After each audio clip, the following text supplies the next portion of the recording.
Subscribe करें हमारे channel side by take को और देखें आज मानव शरीर के अंग में एक नया चैप्टर लेकर आ रहा हूँ। रक्त परिसंचरण तंत्र, ब्लड सर्कुलेटरी सिस्टम। फ्रेंड्स, आज का यह भी चैप्टर वो काफ़ी महत्वपूर्ण रहने वाला है, क्योंकि मैंने इस चैप्टर में एक पूरी प्रकार का वीडियो लेकर आया हूं, जिससे आपको इस चैप्टर का मूलभूत जानकारी हो सकेगा। तो चलिए फ्रेंड्स, स्टार्ट करते हैं आज का चैप्टर, रक्त परिसंचरण तंत्र, बोले तो blood circulatory system. Friends, start करते हैं हम क्वेश्चन नंबर 1 से। रक्त परिसंचरण तंत्र, ब्लड सर्कुलेटरी सिस्टम क्या होता है? तो अंगों का वह समुच्चय जो शरीर की कोशिकाओं के बीच पोषक तत्वों का यातायात करता है, ट्रांसपोर्ट करता है, रक्त परिसंचरण तंत्र कहलाता है।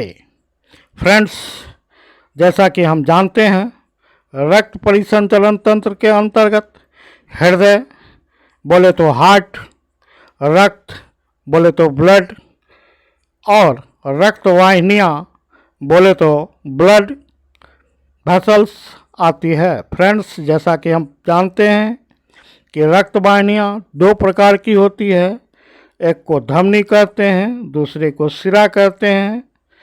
धमनी में सामान्यतया शुद्ध रक्त कहने का अर्थ कि उसमें ऑक्सीजनेटेड ब्लड बहता रहता है, जबकि शिरा में अशुद्ध रक्त बोले तो डीऑक्सीजनेटेड रक्त बहता रहता है। धमनी के और शिरा के बीच एक प्रत्यक्ष अंतर यह भी है कि दोनों के अपवाद होते हैं, बोले तो पल्मोनरी धमनी, बोले तो पल्मोनरी शिरा। फ्रेंड्स, हमारा नेक्स्ट जो तथ्य है वह है हृदय के बारे में। फ्रेंड्स, आप इसे बिल्कुल ही ध्यान में रखेंगे और याद कर लेंगे। हृदय एक पंपिंग ऑर्गन है जो पूरे शरीर से महाशिरा के द्वारा ऑक्सीजन रहित -O2 ब्लड मिक्स्ड से डीऑक्सीजनेटेड ब्लड को प्राप्त करता है और उसे ऑक्सीजन युक्त या ऑक्सीजनेटेड होने के लिए फेफड़ा को भेजता है। फ्रेंड्स, फेफड़ा से वापस शुद्ध ऑक्सीजन युक्त रक्त बोले तो +O2 ब्लड प्राप्त करता है और महाधमनियों के द्वारा पूरे शरीर को भेजता है। तो मैंने बताया कि रक्त की कार्यविधि कैसी होती है। रक्त को प्राप्त करना, फेफड़ा को भेजना और फेफड़ा से वापस शुद्ध रक्त को प्राप्त करना हृदय का मुख्य कार्य होता है। इसे पंपिंग ऑर्गन भी कहते हैं। फ्रेंड्स, आगे बढ़ते हैं कि हमारे शरीर में 2 प्रकार की रक्त वाहिनियाँ भाग लेती हैं। रक्त वाहिनियाँ 2 प्रकार की होती है, एक धमनी, दूसरा शिरा। एक में शुद्ध रक्त बहता है, यानी कि ऑक्सीजनेटेड रक्त बहता है, दूसरे में अशुद्ध रक्त बहता है, यानी कि डीऑक्सीजनेटेड रक्त बहता है। अगर हम पूरे सर्कुलेटरी सिस्टम की बात करें, अगर हम पूरे रक्त परिसंचरण तंत्र की बात करें, तो इस तंत्र के द्वारा रोगों से शरीर की रक्षा होती है तथा शरीर का ताप एवं pH स्थिर बना रहता है, बोले तो कांस्टेंट बना रहता है। तो कुछ प्रश्नों के उत्तर से मैं इस चैप्टर को आपके सामने प्रस्तुत करने जा रहा हूँ। क्वेश्चन नंबर 1 है, रक्त क्या है? फ्रेंड्स, रक्त एक संयोजी ऊतक है, कनेक्टिव टिश्यू है। हमारा सेक्स क्वेश्चन है, क्वेश्चन नंबर 2, संयोजी ऊतक किसे कहते हैं? मानव शरीर में एक अंग को दूसरे अंग से जोड़ने वाले ऊतक को संयोजी ऊतक कहते हैं, बोले तो कनेक्टिव टिश्यू कहते हैं। हमारा क्वेश्चन नंबर 3, मानव शरीर में औसतन कितना लीटर रक्त होता है? फ्रेंड्स, इसका राइट आंसर है 5 to 6 लीटर। हमारा क्वेश्चन नंबर 4 है, रक्त का पीएच का मान कितना होता है? 7.4 होता है। और रक्त इसी पीएच के आधार पर कैसा होता है? क्षारीय होता है। रक्त का स्वाद नमकीन होता है। फ्रेंड्स, हमारा नेक्स्ट क्वेश्चन नंबर 5, रक्त किन किन चीज़ों से मिलकर बना होता है? फ्रेंड्स, यहाँ पूछा जा रहा है कि ब्लड के कंपोनेंट्स क्या होते हैं, रक्त की रचना किस प्रकार की होती है। तो फ्रेंड्स, मैं आपको बता देना चाहता हूँ कि रक्त में एक तरल घटक होता है जिसे प्लाज्मा कहते हैं। रक्त में एक ठोस घटक होता है जिसमें 3 प्रकार की रक्त कोशिकाएं आती हैं। तो हम कह सकते हैं कि रक्त प्लाज्मा और रक्त कोशिकाओं से मिलकर बना होता है। हमारा नेक्स्ट क्वेश्चन है, क्वेश्चन नंबर 6, रक्त कोशिकाएं कौन कौन सी होती हैं? फ्रेंड्स, रक्त कोशिकाएं 3 प्रकार की होती है। हमारा तीनों विकल्प है। ए, लाल रक्त कोशिका, रेड ब्लड सेल्स, आरबीसी, या बोले तो एरिथ्रोसाइट्स। आपको आपके एग्जाम में पूछा जाता है कि लाल रक्त कोशिका को और किस नाम से जाना जाता है? तो फ्रेंड्स, हमारा आंसर होगा लाल रक्त कोशिका को एरिथ्रोसाइट्स के नाम से जाना जाता है। तो आप याद रखेंगे, मैंने सारा चीज़ दे रखा है, इसे आप बिल्कुल ही पढ़ेंगे और जानकारी लेते रहेंगे। तो हमारा ए है लाल रक्त कोशिका, red blood cells, RBC, erythrocytes. हमारा बी है श्वेत रक्त कोशिका, white blood cells, WBC, leukocytes. हमारा सी है रक्त पट्टिकाणु, ब्लड प्लेटलेट्स। फ्रेंड्स, यह भी पूछा जाता है कि किस रक्त कोशिका को थ्रोम्बोसाइट्स भी कहा जाता है। तो फ्रेंड्स, हम याद रखेंगे, ब्लड प्लेटलेट्स को थ्रोम्बोसाइट्स के भी नाम से जाना जाता है। हमारा नेक्स्ट क्वेश्चन है, रक्त का संगठन क्या होता है? What is the composition of the blood? Friends, रक्त को मुख्य रूप से 2 भागों में बांटा गया है, अर्थात रक्त मुख्य रूप से 2 घटकों का बना होता है। पहला घटक है प्लाज्मा कहलाता है, जो रक्त का 55% होता है, और दूसरा घटक रक्त कोशिकाएं होती हैं जो रक्त का 45% बनाती है। आप इस 43% को 45% पढ़ेंगे। फ्रेंड्स, इस तरीके से रक्त 2 प्रकार के घटकों प्लाज्मा और रक्त कोशिकाओं से मिलकर बना होता है। हमारा नेक्स्ट क्वेश्चन है, क्वेश्चन नंबर 8, प्लाज्मा क्या होता है? यह किन किन चीज़ों से मिलकर बना होता है? फ्रेंड्स, प्लाज्मा रक्त का तरल भाग होता है। यह रक्त का 55% भाग बनाता है। इसमें जल और अन्य पदार्थों का मिश्रण होता है। जल प्लाज्मा का 90% होता है और बाकी 10% में अन्य पदार्थ जैसे प्रोटीन, जैसे यूरिया, जैसे सोडियम फॉस्फेट एवं बाइकार्बोनेट होते हैं। फ्रेंड्स, प्लाज्मा में एल्ब्यूमिन, ग्लोबुलिन और फाइब्रिनोजेन जैसे आवश्यक घुलनशील प्रोटीन भी होते हैं, जो प्लाज्मा का 6 से 8% होते हैं। हम चर्चा करेंगे 3 प्रकार की रक्त कोशिकाएं, जैसे लाल रक्त कोशिका कणिकाएं या कोशिकाएं, आरबीसी, श्वेत रक्त कणिकाएं या कोशिकाएं WBC, और रक्त बिंबाणु प्लेटलेट्स की जो इस तरल प्लाज्मा भाग में तैरते रहते हैं। तो हमारा क्वेश्चन है, क्वेश्चन नंबर 9, रक्त कोशिकाओं की संख्या कितनी होती है? अगर अलग अलग हम लोग देखें, RBC की संख्या कितनी होती है, WBC की संख्या कितनी होती है, और ब्लड प्लेटलेट्स की संख्या कितनी होती है? तो फ्रेंड्स, आपके सामने आंकड़ा दिया हुआ है। परीक्षा में बार बार इस प्रकार के क्वेश्चंस पूछे जाते हैं। आप याद रखेंगे कि RB सबसे अधिक 90% होते हैं, उसके बाद ब्लड प्लेटलेट्स होते हैं, और फिर WBC होते हैं। अर्थात रक्त में श्वेत रक्त कणिकाओं बोले तो WBC व्हाइट ब्लड सेल्स की संख्या सबसे कम होती है। याद रखेंगे, रक्त में RBC की संख्या सर्वाधिक अधिक होती है, 90% होती है। और आप इसे याद रखेंगे, RBC की संख्या 4.5 से 5 मिलियन प्रति घन मिलीमीटर रक्त होती है। WBC की सामान्य संख्या 4,500 से 11,000 WBC प्रति माइक्रोलीटर होती है। प्लेटलेट्स की सामान्य संख्या 1,50,000 से लेकर 3,50,000 प्रति घन मीटर होती है।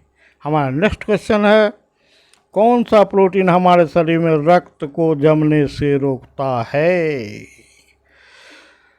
फ्रेंड्स, सोचने की बात है, जब भी हमारे शरीर में कोई कटफट हो जाती है, रक्त का स्राव होने लगता है, तो हम देखते हैं कि स्वयं ही रक्त कुछ समय के बाद जम जाता है और रक्त का स्राव, रक्त का बहना रुक जाता है। आखिर यह सोचने का विषय है कि जब हमारे शरीर में रक्त बहती रहती है ब्लड वेसल्स में, तो यह जमती क्यों नहीं? Why the blood doesn't clot inside our body, inside our vessels, inside our veins, inside our arteries? तो फ्रेंड्स, हेपेरिन नामक प्रोटीन रक्त को शरीर में जमने से रोकता है, अर्थात रक्त का थक्का, ब्लड क्लोटिंग नहीं होने देता। हमारा नेक्स्ट क्वेश्चन है, ठीक इसके विपरीत, जब रक्त हमारे शरीर से बाहर आती है तो रक्त का थक्का बनता है। तो फ्रेंड्स, आप बहुत पहले से जानते होंगे कि इसमें विटामिन के का महत्वपूर्ण भूमिका होता है। आपसे बार बार क्वेश्चन में पूछा जाता है कि रक्त को जमाने में कौन सा विटामिन प्रमुख भूमिका निभाता है, तो वह है हमारा विटामिन के। तो यहाँ मैंने तीनों जिक्र कर दिया कि कौन सा प्रोटीन, तो याद रखेंगे फाइब्रिनोजिन नामक प्रोटीन जो कि ब्लड के प्लाज्मा में पाया जाता है। कौन सा विटामिन, तो विटामिन के रक्त को जमाने में सहायता करता है। और अगर हम कहें कि कौन सा कोशिका, कौन सी रक्त कोशिका ब्लड को जमाने में मदद करती है, थक्का बनाने में मदद करती है, तो हमारा राइट आंसर हो जाएगा ब्लड प्लेटलेट्स। तो रक्त के थक्का बनाने में तीन चीज़ों को आप याद रखेंगे, नंबर 1 फाइब्रिनोजेन, नंबर 2 विटामिन के, and number 3 blood platelets. Friends, अब हम चर्चा कर रहे हैं हीमोफीलिया नामक आनुवांशिक रोग की। फ्रेंड्स, यह एक आनुवांशिक रोग है। इसमें रक्त का थक्का नहीं बनता और जिसके कारण इस रोग से ग्रसित व्यक्ति को काफ़ी तकलीफ़ों का सामना करना पड़ता है। तो फ्रेंड्स, यह बीमारी है हीमोफीलिया। रक्त वर्णांधता, रंग वर्णांधता color blindness is also a disease which is due to hereditary disorder. Friends, हम आगे की ओर बढ़ रहे हैं, ब्लड सेल्स की ओर। तो हम इसका पहला भाग ले रहे हैं, लाल रक्त कोशिका, बोले तो रेड ब्लड सेल्स। तो सबसे मेरा पहला पॉइंट है, आरबीसी को एरिथ्रोसाइट्स भी कहा जाता है और इनका जीवन काल 120 दिनों का होता है। इसके सारे पॉइंट्स परीक्षा के दृष्टिकोण से काफ़ी महत्वपूर्ण हैं और इसे मैंने एक एक करके सिलेक्ट किया है आपकी कामयाबी के लिए। तो इसे आप पॉइंट की तरह याद कर लेंगे। पॉइंट नंबर 1, लाल रक्त कोशिकाओं को एरिथ्रोसाइट्स भी कहा जाता है। लाल रक्त कोशिका का जीवन काल 120 डेज होता है। आरबीसी का निर्माण, बोले तो लाल रक्त कोशिकाओं का निर्माण कहाँ होता है? अस्थि मज्जा या बोन मैरो में होता है। फ्रेंड्स, हमारा नेक्स्ट है पॉइंट, आरबीसी की मृत्यु पलिहा कहाँ होती है? आरबीसी की मृत्यु पलिहा में होती है। पलिहा बोले तो स्प्लीन, और स्प्लीन को क्या बोला जाता है? स्प्लीन को बोला जाता है आरबीसी का कब्रिस्तान। बोले तो हमारा नेक्स्ट पॉइंट है कि मानव शरीर के किस अंग को ब्लड बैंक कहा जाता है? तो फ्रेंड्स, पलिहा को, स्प्लीन को ब्लड बैंक कहा जाता है। आप याद रखेंगे, आरबीसी का कब्रिस्तान, पलिहा या स्प्लीन, शरीर का ब्लड बैंक, तो पलिहा या स्प्लीन। नेक्स्ट हमारा है आरबीसी के क्या कार्य? तो फ्रेंड्स, हमारे शरीर में ऑक्सीजन और कार्बन डाइऑक्साइड का परिवहन करना आरबीसी का काम होता है।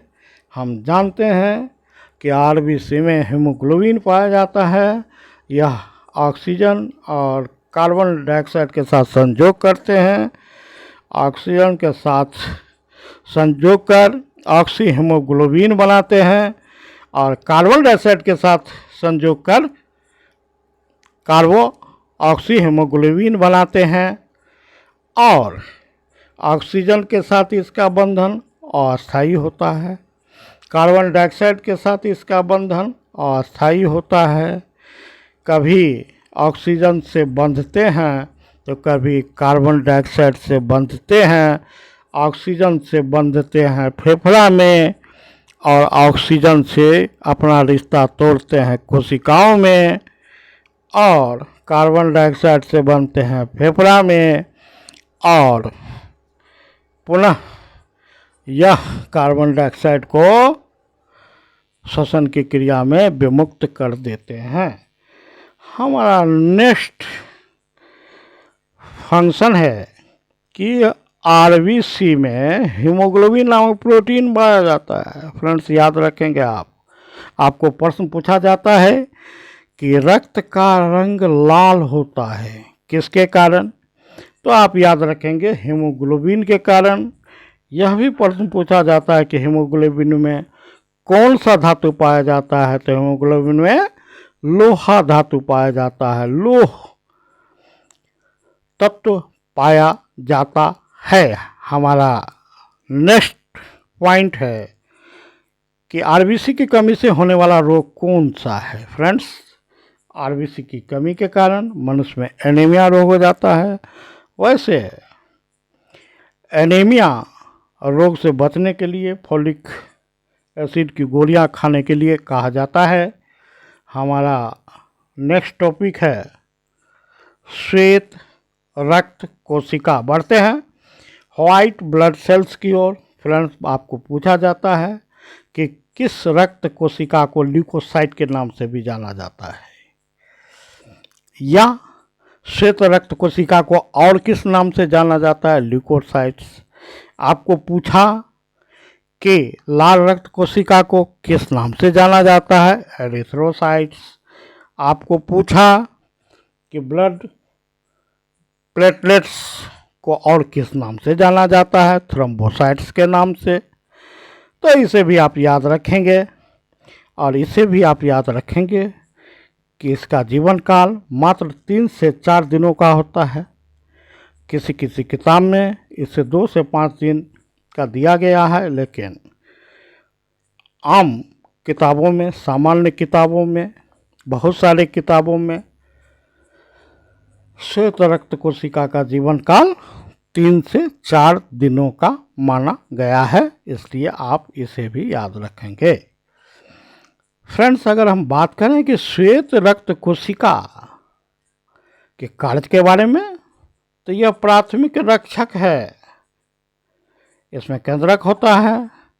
ये वयस्क मनुष्य में कुल रक्त की मात्रा का लगभग 1% होते हैं, और इसे अगर हम बोले तो भक्षक भी कहा जाता है। किसका? वायरस और बैक्टीरिया का, जो हमारे रक्त की कोशिकाओं में प्रवेश करते हैं या रक्त में किसी भी प्रकार के इन्फेक्शन को फैलाते हैं। या बोले तो रक्त में इसे हम सिक्योरिटी गार्ड की भी संज्ञा दे सकते हैं, सुरक्षा प्रहरी भी बोल सकते हैं।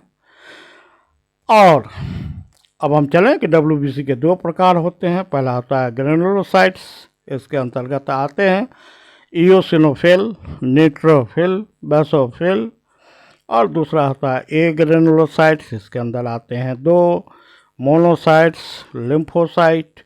लिम्फोसाइट का संबंध प्रतिरक्षा से होता है।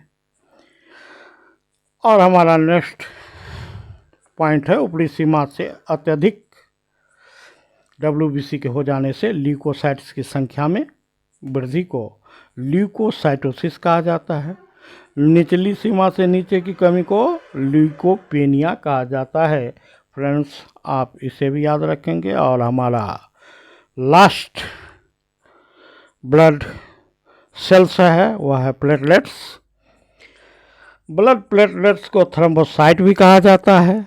यह अस्थि मज्जा में लगभग 2,50,000 घन मिलीमीटर रक्त में बनता है। इनका जीवन काल 3 से 7 दिनों का होता है, और यह रक्त अस्कंदन बंद कर देता है फ्रेंड्स,